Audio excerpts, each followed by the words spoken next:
This is a Hope 1032 podcast.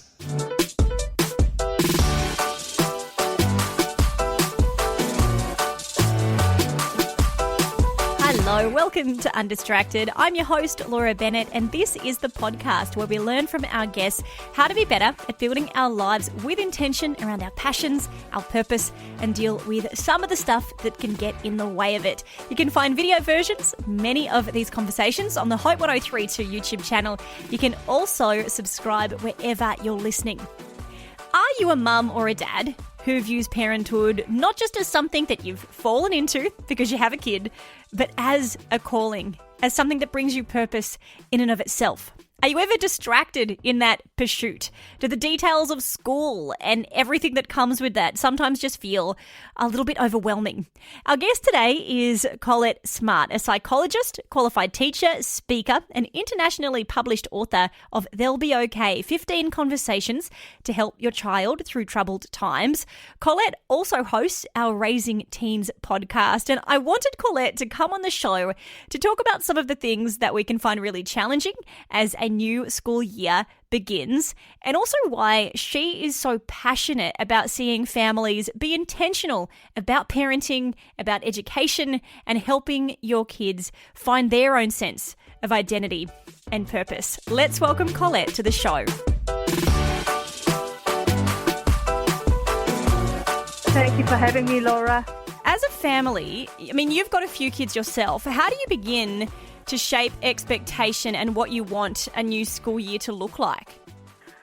I think every year comes with its own fresh excitement and fresh challenges. I always talk about change at this time of year, I think, because naturally with New Year, we kind of think of change, New Year, even though it's just a new date that rolls over. But with schooling, it is the obvious time of change. And whenever we look at change, any kind of change brings stress, even good change. Even going on a holiday can have a bit of stress attached to it, whether it's the packing, planning, whatever. But we have some kinds of change for some of our kids, which might be kindy or high school, or some kids starting a new school. And so there's a whole lot of new unknowns with that. So new friends, you might not know where the teacher's classroom is. You don't know what your teachers are going to be like, which teacher you will get. We've also come off of a holiday time where it's really chill. I love holidays because I don't get to pack school lunches. It's my favorite thing of school holidays. But around that time, it's really chill generally, especially the December holidays. There's no routine, there's no homework, no uniforms and so on. And routine is good for us. I'm not saying it's not good to get getting back into this routine, but it can feel a little bit like you're unfit mentally. So if you think of, you might be a brilliant runner, but you jump into the pool suddenly and you're swimming and you end up with different muscles that are sore. And so you've had a really good rest, but you're coming back into a new routine. So it feels a little bit like your mental muscles are a bit uncomfortable at this time of year. Yeah, and even, the routine is one thing, and it is that adjustment to bring yourself back into it. But there can really be quite an emotional load, I think, not just for the parents, but kids who are perhaps starting, a new school year, but maybe even going from primary into high school, into those final couple of years of school as well. As families experience that, whether you're a child, whether you're a parent, thinking, oh my goodness, these are the last years my children are at school, as the case may be, why is there such an emotional load in our approach to school? Well, I think it comes back to what I've just mentioned about the change. I think because all change can cause some form of stress. So you're carrying that kind of stress. And it's that mental adjustment to everything that's new or different. And particularly if some of our kids are starting high school for the first time and starting primary school for the first time, the parents carry it as well. Parents carry that emotional load because you want your child to start strong. You want them to have a good year. You do have hopes for their education. You hope that they have good teachers or they enjoy their subject. So it's something I think parents carry just as much because we want what's best for our kids. And so it's not just a new week that rolls over. A lot of new stuff comes with that. And that is emotional. It brings on a whole lot of things you carry as a family. When does that become problematic? You know, that uncomfortableness with change or that feeling of emotion swelling around this stuff, when does that become problematic as opposed to just something that's normal at this time of year? So I think if you have a child who is really struggling with even getting out of the car in the mornings at the start of a school year, or they are not wanting to get out of bed, they're really struggling with getting any kind of routine going, almost resisting. Some children it will be obvious they're resisting in the sense of not wanting to get out of bed. They look really down or afraid.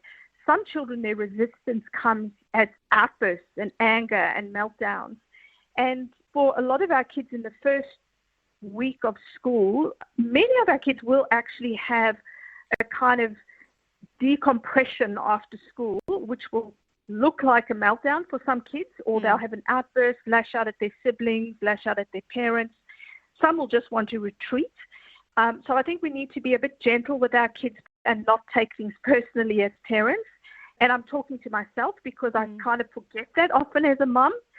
But if you're seeing your children not wanting to get out of bed, or those outbursts are really explosive and you're thinking this is bigger than what I would expect, that's when we need to really be reaching out to the school, to the principal, teachers, school counselors.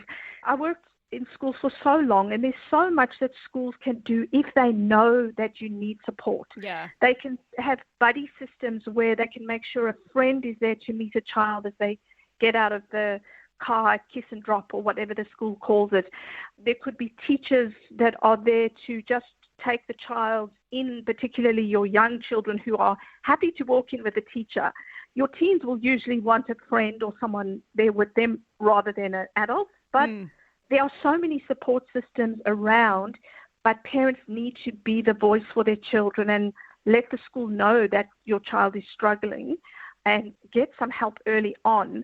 The sooner we get our children into a routine in school, the smoother it becomes. If we wait too long, it can get tricky. Yeah, and it probably helps things be a little bit smooth for the parents as well, because when your kids are happy, you as a parent tend to be a heck of a lot happier as well. So it helps the family system as a whole, but especially for working parents. Does the way that you carry your stress and everything that you face in the day, does that affect the stress and pressure that your child may feel in their everyday experience of what in their day is school? But does the pressure kind of transfer between the two? Absolutely. And I think this is not to load guilt on parents, but it is our role as parents to kind of set the temperature at home, because our children will bounce off of what we feel and we bring home and the atmosphere that we bring into the homes, because kids are sponges, even teens. So they take on our emotions and our stressors. They can sense it, even if we don't tell them we're struggling at work or there's something emotionally going on in the home. They will pick up something is going on, even if they don't know exactly what it is. So it's not that we shouldn't be human as parents at all. It doesn't mean that we can't have bad days, and we can even talk about having bad days. That's an important part of teaching our children how to manage stress or manage difficult days. But I think we need to watch how we talk about stress, try to change our language and not use words like I'm falling apart or this is all too much, I can't take this anymore, because our children start to use that language about school. The things that we say we model to our children in stressful times. And so talk about what it feels like to be stressed, but then also talk about who you might talk to as an adult, and talk about that I need to, as an adult, still exercise and have times to relax, and also say sorry when we've brought stress into the home and we've been snappy. But I think we also need to then watch our own fears for our children's futures, because a lot of our fears about our children come across as well. And we have these anxieties about our children, how they'll do at school and what that will lead to. And for our children, then they start to take on that the world's a scary place or a dangerous place. And if I don't do well, my life is ruined. So we need to talk about hope and options and short and medium-term goals. Mission Australia comes out every year with their surveys of young people, and children's concerns about the future and the environment are very big for our young people at the moment. So we need to think as parents, how can we encourage our children that there is hope, and what can they bring to the world now and also in their future, and that you believe in this generation, that the world isn't doomed. I do believe that this generation is positioned for where they are now. It's not an accident, and we need to give them hope. Yes, and be examples of that. And it's interesting because not everybody thinks about going to school and how you do your studies, how you approach, setting all of this kind of up within a family system as something that may be driven by values, right? Like clearly you want to bring a sense of hope in the way you approach education and the way your kids interact with the world. But if you're thinking about everything that school is going to demand of your children, of your family, whether it's the extracurricular activities, whether it's the assignments, whatever it might be, how do you determine, to the degree you're able, because some stuff with school you just have to do, whether you like it or not, but when you have the option to say yes or no to what you're filling your calendar with around school, how do you decide what activities get your yeses and what things you say no to? Yeah, that's always such a big question at this time of year. And I'm a big believer that our children need to be doing something outside of school. They can't just be focusing on schoolwork and going to tutors only around schoolwork. I think it's really important for them to be doing something else. So I think we look for what they love, look for their passions, something that will get them into the community, whether it's sporting or music or youth groups, something that could possibly build a skill, but without the overload. So it's trying to stick with one activity a term if you can as a parent. That's kind of been my rule of thumb as I've had children across the years.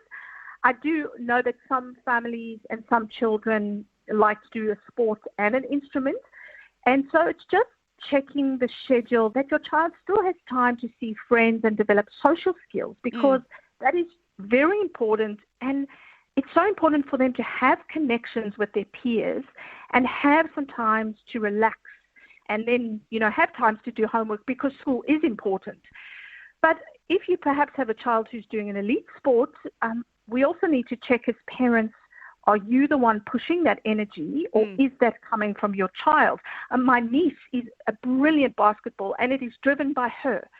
My sister-in-law talks to her all the time about, if this is too much, just let us know. And she loves it. She gets her energy from her basketball. So it's coming from her. But then they've kind of stuck to, well, that's what you do. And then making sure she has tribes around her and friends around her that she can still also relax. So try to stick with one activity per season if you can, and then also the question is, well, what if my child wants to just give up halfway through the season? I'm a big believer in sticking through a season if you've started, because I think that also builds character. But it's okay to be trying lots of things when you're young. Yeah, do a season and then switch for the next one. And that gives you, I guess that allows you to feel that sense of completion and having seen something through, and then you can pivot as you need to. And as you bring up the elite sport and the basketball, that makes me think as well of how easy, particularly at a young age, we do this all through life, but especially when you're young, so much of your identity becomes attached to those things that you're good at, those clubs that you might be part of, things that you're complimented for are suddenly what you gravitate toward, because it's really empowering, right? To kind of have that response. For parents, for carers, if your child is building a lot of identity around something like that, how do you make sure that their identity isn't wholly in that? I don't think there's anything wrong with a child really focusing in or honing in on something that they see as a skill that they have.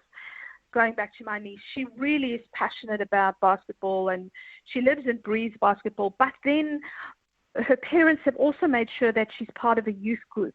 So she's got other friends outside of basketball. She still sees family a lot at family functions, and she still does her homework and does school. And so they try to make sure that it's not the only thing and it's the only place where she has friends. They try to expand and make sure that she has other avenues where she can reach out to others.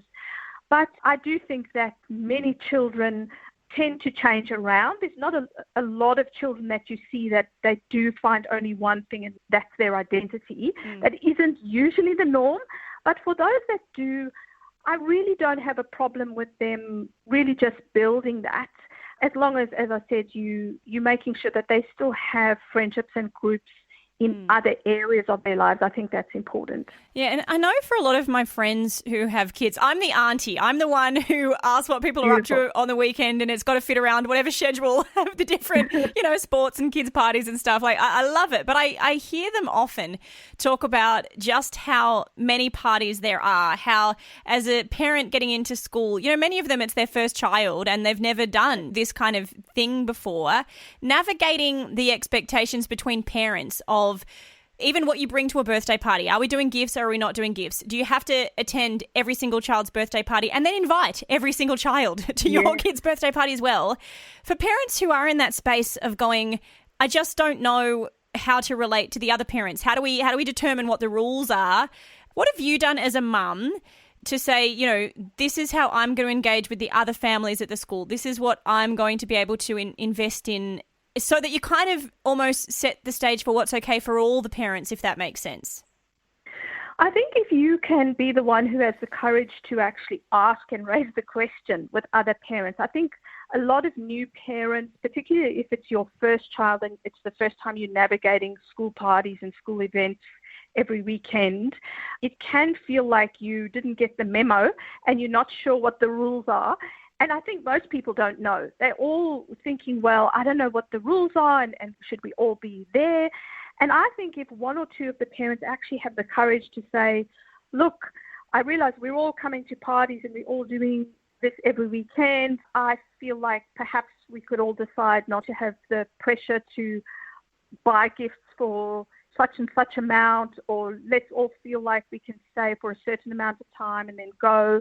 I really think some people are relieved when one or two parents say, look, can we set some kind of ground rules around this so we don't all feel pressure? You will, of course, have one or two parents who are offended by whatever you bring up or whatever you ask, and that is just how life is. We know that with people we work with. You will have parents who will be offended or hurt, but I think somebody bring it up and raise it is really helpful for everyone.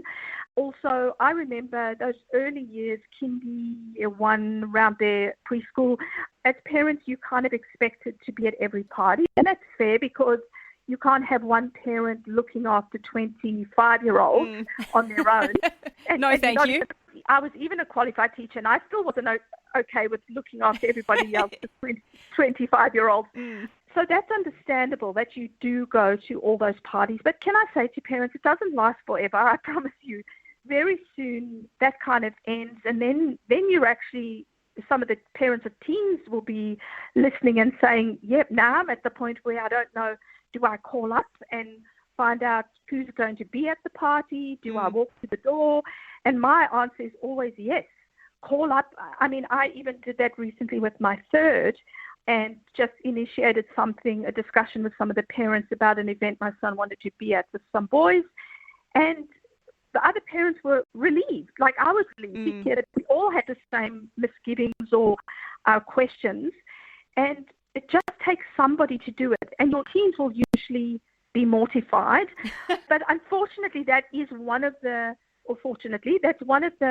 non-negotiables of teen parenting, is that there's some things we won't encroach on with them, but some things around partying or them going out when they're teenagers, we must know where they are and who they're with. And that is part of being a responsible parent who loves your child.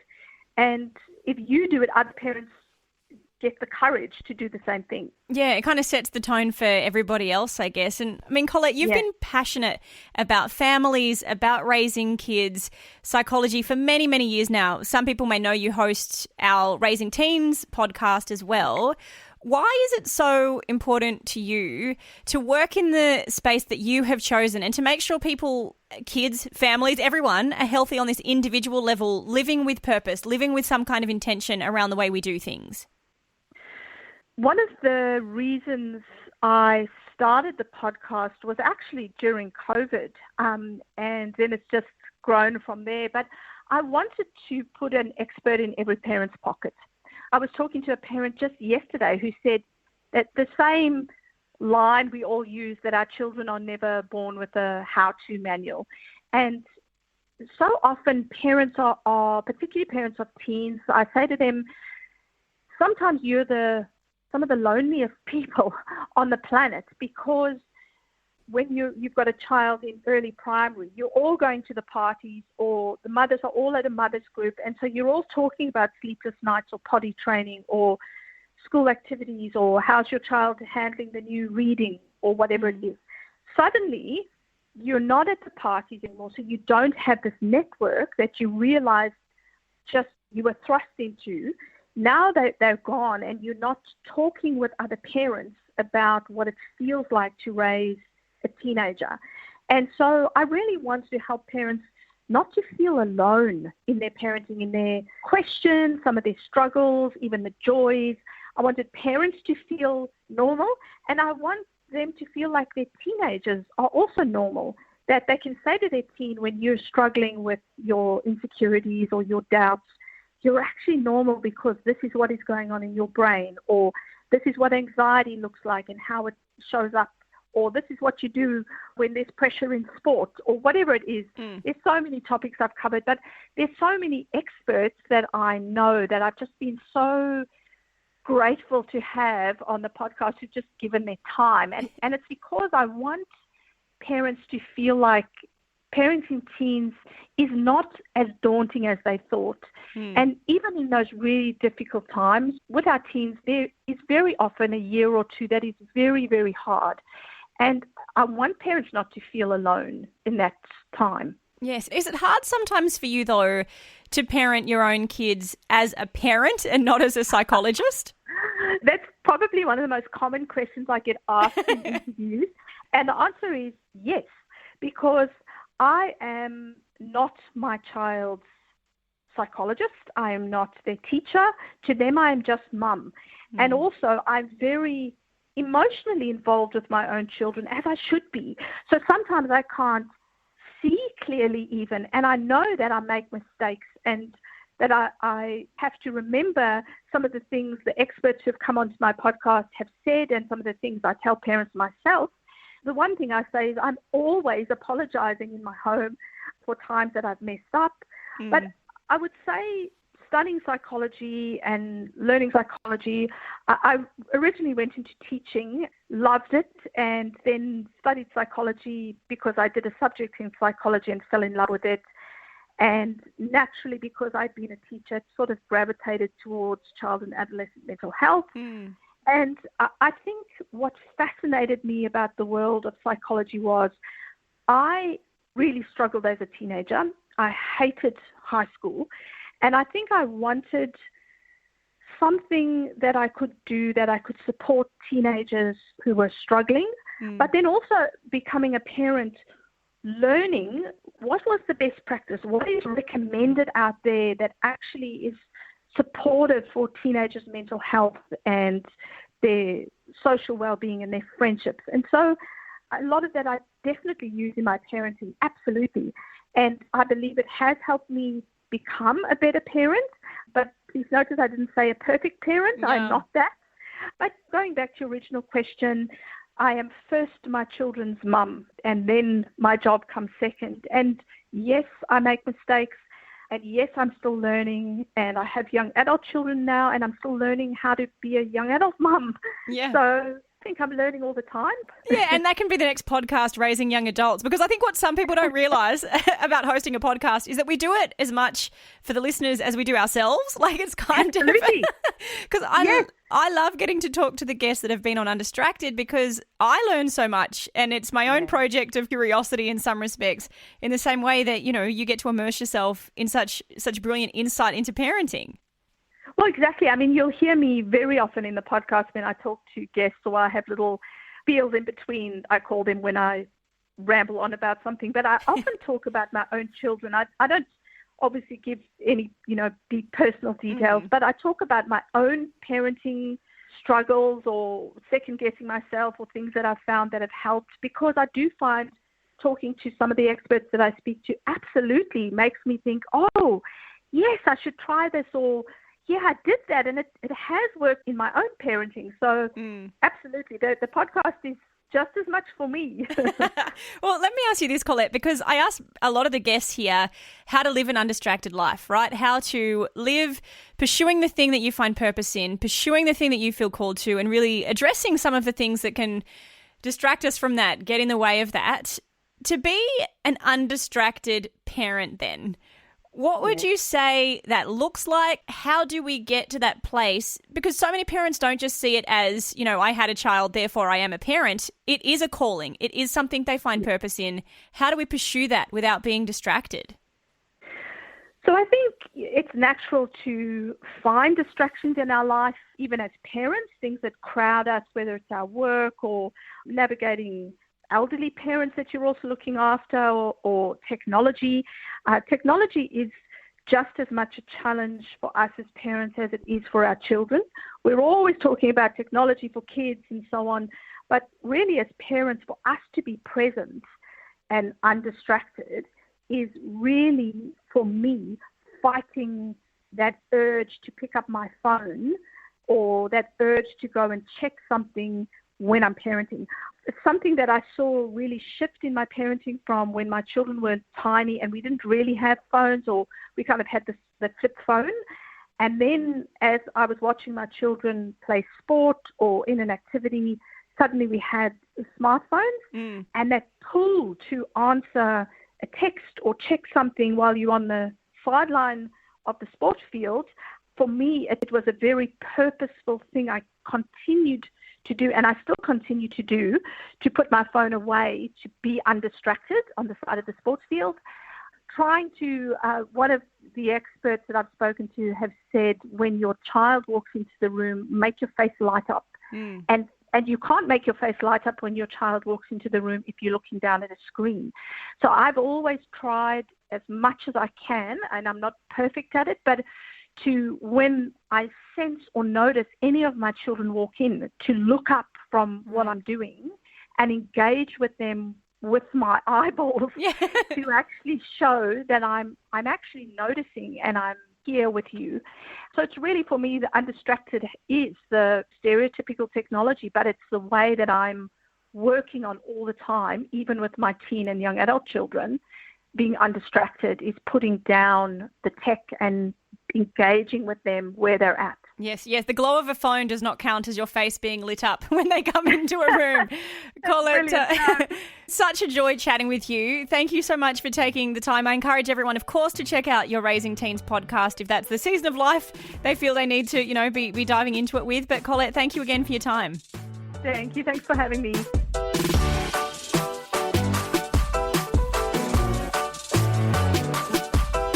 Thanks for listening to this episode of Undistracted. You can rate, review it. Love for you to share it with a friend as well. Helps other people find it.